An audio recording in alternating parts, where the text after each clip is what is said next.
Olá, pessoal! Nós vamos dar continuidade ao nosso curso de Administração Linux, que é ofertado pela UFRJ no Departamento de Ciência da Computação. Na nossa última aula, nós começamos a abordar o assunto de backup e os seus vários tipos. No nosso último vídeo, nós vimos um exemplo de como realizar um backup do tipo incremental usando o comando tar. Hoje nós vamos falar algumas observações sobre usar o comando tar para a realização desses backups. Na verdade, há necessidade de se utilizar um arquivo do tipo snapshot. Então, o snapshot.snar, o que ele é? Ele é um arquivo que é criado e gerenciado pelo tar e que mantém informações sobre os arquivos que foram modificados. Esse arquivo ele vai ser criado no diretório de sua escolha na primeira vez em que for executado e não tivermos nenhum arquivo do tipo snapshot. Logo, será realizado na primeira vez um backup do tipo completo. Após isso, será gerado um arquivo apenas com os arquivos que foram modificados.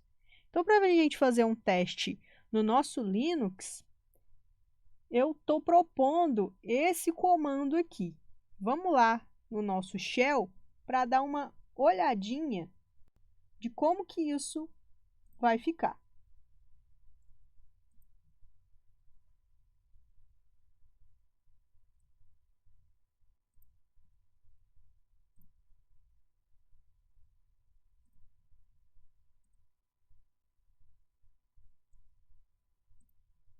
Já estamos aqui no nosso shell Linux.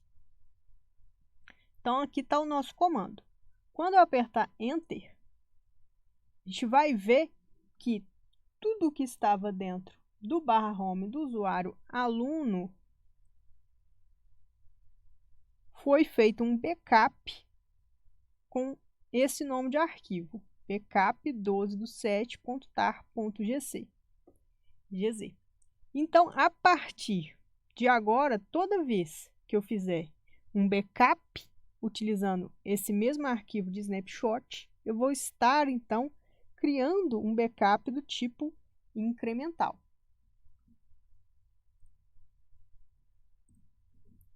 Legal, né?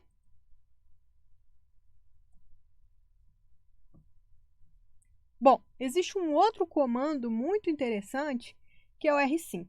A gente vai falar um pouquinho sobre ele. O que ele é? Ele é um comando que é bastante versátil, certo? E ele pode ser usado como uma ferramenta de backup e espelhamento, oferecendo muitas facilidades. Ele copia apenas as diferenças, que a gente chama de diffs, dos arquivos que sofreram alguma mudança, que são compactados e então enviados com o uso do SSH, se a gente quiser fazer isso prezando a segurança. Bom, o rsync ele pode ser utilizado, por exemplo, para copiar páginas de um site da máquina de projeto para uma de produção, ou para realizar cópias de segurança de um sistema de arquivos. Então, aqui a gente vê algumas facilidades de se usar o rsync. A gente pode usar para suporte de cópias de links, dispositivos especiais, direitos de proprietários, grupos, permissões de arquivos. Pode usar opções de exclusão similares ao GNU tar, como modo de exclusão ao CVS. Para usar esse comando, a gente não precisa usar com privilégios de root, privilégios de superusuário. A transferência de arquivos em modo pipeline para minimizar as latências é uma facilidade, e também o suporte para operação anônimas ou autenticadas. Como é que ele funciona? Você deve preparar uma máquina para ser um servidor do rsync, executando o comando rsync no modo daemon da seguinte maneira. A gente vai ter que editar, então, o arquivo rsync-d-conf e executar o comando rsync espaço ---- daemon. Qualquer número de máquinas com rsync instalado pode sincronizar de e para o seu servidor. Você pode usar isso para fazer cópias de segurança ou espelhar sistemas de arquivos de uma maneira bastante eficiente. Então, aqui a gente tem um exemplo, né, desse arquivo de configuração do rsync.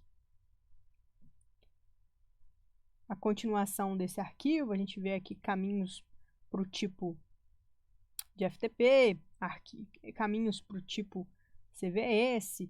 Então, eu recomendo que vocês olhem, né, esse arquivo de configuração na máquina de vocês, Ubuntu, para ver quais são as informações que estão lá dentro. Bom, a gente também precisa usar um cliente do rsync.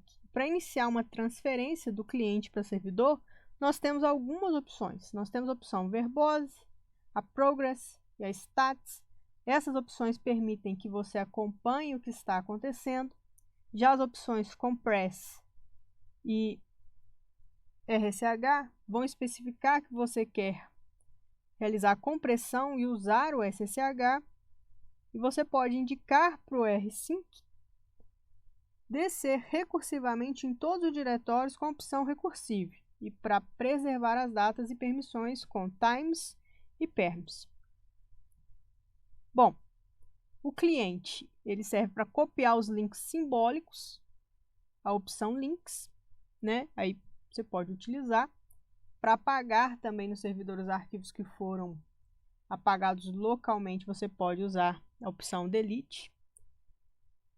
E muitas outras opções. Bom, para a realização de backups, a gente tem outras opções no Linux, que é o Amanda, que você pode estar vendo aí no www.amanda.org, e também o Bacula, no site do bacula.org. Então é isso, pessoal. Até a próxima!